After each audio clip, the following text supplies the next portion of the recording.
Hey guys, Marv Talks Wrestling here, and welcome to my WWE Extreme Rules 2017 predictions video. Extreme Rules is this Sunday. Wow, wasn't Backlash like a few hours ago? I don't know. These pay-per-views happen like once. They happen too often, really, for my liking. But still, Extreme Rules this Sunday. My predictions are here, and got the full match card. So without further ado, let's get started. There aren't any pre-show matches announced. However, there was Sasha Banks and Rich Swann teaming up against Noam Dar and Alicia Fox in a mixed tag team match. It's not announced for the pre-show, but it kind of feels like a pre-show match. So whether or not it's on the pre-show, I don't know, because like I said, no pre-show matches are announced. But still, I'm gonna go with Sasha Banks and Rich Swann in this one. I mean, Sasha Banks went from main eventing pay-per-views, making history Hell in a Cell, to being in mixed tag team matches, which really won't change anything in terms of, like, landscape of the WWE. Nothing will change. And I don't know, this mixed tag team match really doesn't matter much to me. So, but still, I really want to see Sasha Banks back in the title picture. But yeah. My final prediction will have to be Sasha Banks and Rich Swann. Up next is a WWE Cruiserweight Championship match. Neville defends his title against Austin Aries. And it's just not any stipulation, it is a submission match. It's basically Austin Aries' Last Chancery versus Neville's Rings of Saturn. And those two are very powerful submission holds. They're obviously very effective because they wore down many opponents. This is the third time Neville is defending his title against Austin Aries. WrestleMania was the first time he won there. He retained there. The second time was at Payback, where he retained via disqualification. And now this is the third time. Maybe the final time too. Is it third time? Is third time the charm for Austin Aries? My answer to that? Yes. Austin Aries will win the Cruiserweight Championship. Which is a shame, really. I have nothing against Austin Aries. I love that guy. But, Neville is doing so well as Cruiserweight Champion. He's meant to be king of the Cruiserweights. And I don't know. Neville's just really doing very well. I love Neville. And he's just been awesome lately. Ever since his heel turn, he's been skyrocketing. Austin Aries has been at the top. He's been at the AA level for a very long time now. And I wouldn't mind seeing Austin Aries as Cruiserweight Champion, but I'm just saying Neville is doing a really good job.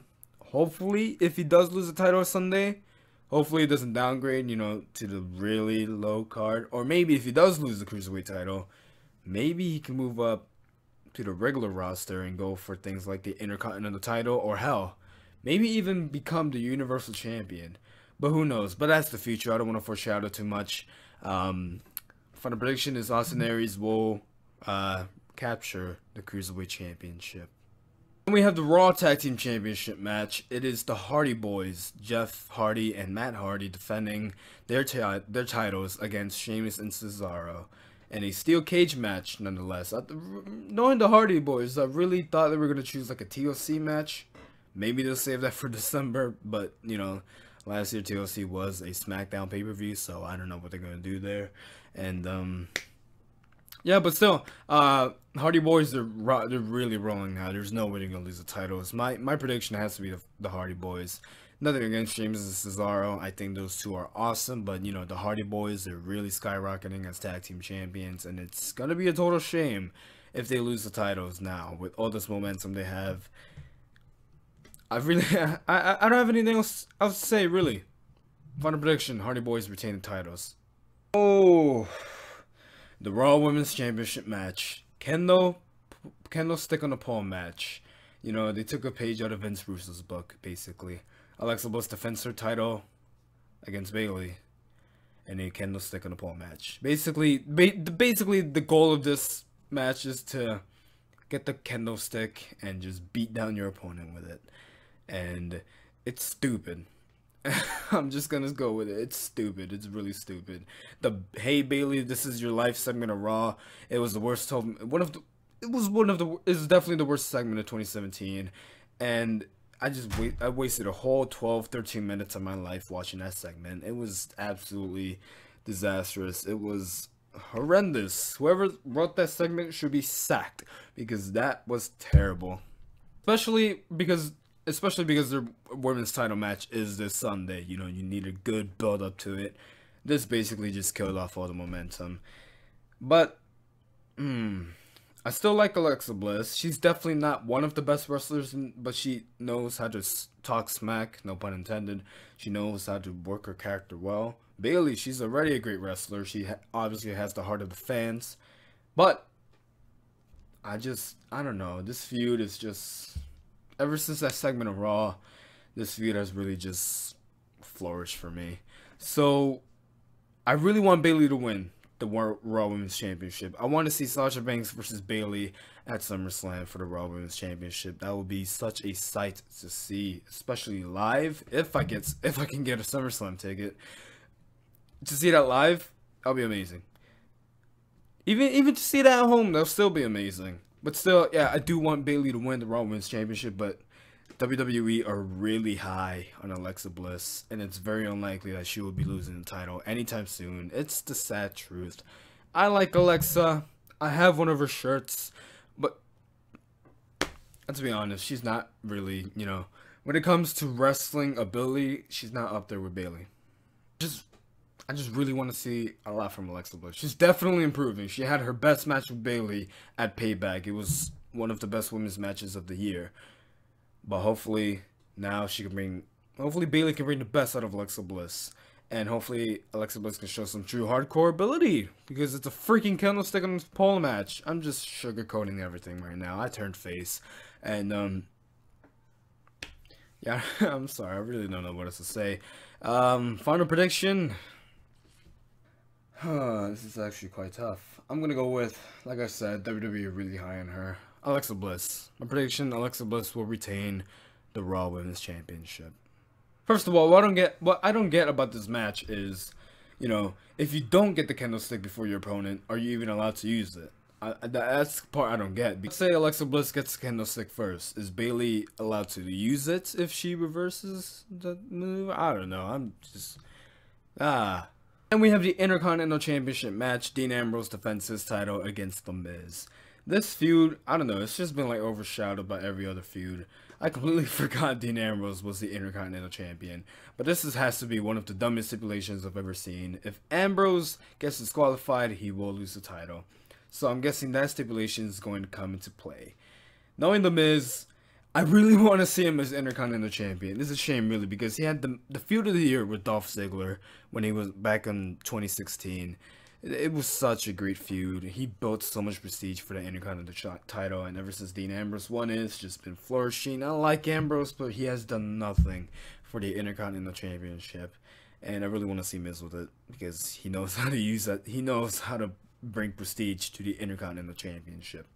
So, the stipulation, how do I think it's going to come into play? I don't know, maybe the referee will get knocked down. The Miz will, like, frame Miz, I guess. You know, he will bring the Intercontinental title, the physical title, in the ring, give it to Ambrose. The Miz falls on his back, pretends like Ambrose struck him in the face with the title. Referee, oh, you can't use that title. That's illegal. Oh, you're disqualified. Ding, ding, ding. Then Ambrose gets disqualified. And because of the stipulation, The Miz wins the Intercontinental Championship. That's my theory. I'm calling it now. So, yeah, final prediction. I do believe The Miz will win the Intercontinental Championship. And finally, Mamacita, is a fatal 5-way match. Let me see if I can remember everyone. I can. It's Roman Reigns versus Seth Rollins versus Finn Balor versus Bray Wyatt versus Samoa Joe. This is going to be not a train wreck. It's going to be the opposite of it. It's going to be a hell of a match. I predict this match to be either this match or the Cruiserweight match to be the match of the night. Two-man matches always tend to deliver, you know, most of the time at least. Fatal 5-way, it's going to be a great match. You got the star power in there. It's just great. Roman Reigns, you know, people can have mixed reactions about him, but, you know, if he's paired with the right person. For example, Seth Rollins. He had such a great match with Seth Rollins at Raw. He has a lot of chemistry with Seth Rollins. He had a great match with Bray Wyatt and Hell in a Cell back in 2015. Samoa Joe hasn't faced yet. Finn Balor, he's faced him. He had a good match. But yeah, he has really good matches with Seth Rollins obviously is one of the best in the world. Samoa Joe, no different. Finn Balor, former Universal Champion, had to give up the title, relinquish it. And then Bray Wyatt, former WWE Champion, obviously very underutilized. I'm very. It's hard to choose who you want to win in this match. I kind of want Bray Wyatt to win because he never had a good reign as WWE Champion. He only held it for a month. Not even a month. Was it a month? A little over a month. And Samoa Joe, he already has a lot of momentum. Seth Rollins is already a two-time WWE Champion. Roman Reigns, I know what I just said. You know, like, don't hate him too much. But the thing is, you know, don't push him too much either. You can't push. Obviously, the fans don't want to see him in a main event scene for every single damn pay-per-view match there is. So, what do? Just push him even further. Push him further and further and further.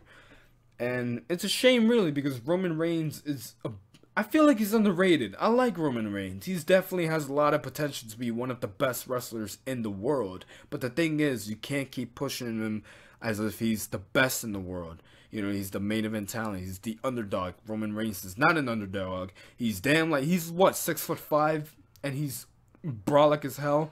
And just, I don't see Roman Reigns as an underdog. I see him as a powerful heel, right? I want to see him as a powerful heel. But regardless, Fatal 5-Way match, who I think is going to win? It's very tough. I don't want Roman Reigns to win, but he most likely is going to win. He's going to challenge Brock Lesnar for the Universal title at Great Balls of Fire. So yeah, final prediction, Roman Reigns. Yes, I'm not joking. I do think Roman Reigns might win the Fatal 5-Way at Extreme Rules. I do believe he will challenge Brock Lesnar for the Universal title at Great Balls of Fire. Such a great name. And yes, you can hate me all you want, but really, it's just the most logical. It's something WWE would do. Let's just leave it at that. And that's it for my WWE Extreme Rules 2017 predictions video. This is a pretty long video for me to edit. This took 15 minutes of recording. Wow. Anyway, yeah. What do you guys think will happen in Extreme Rules 2017? Tell me in the comments below. All my social media links are always down in the description below.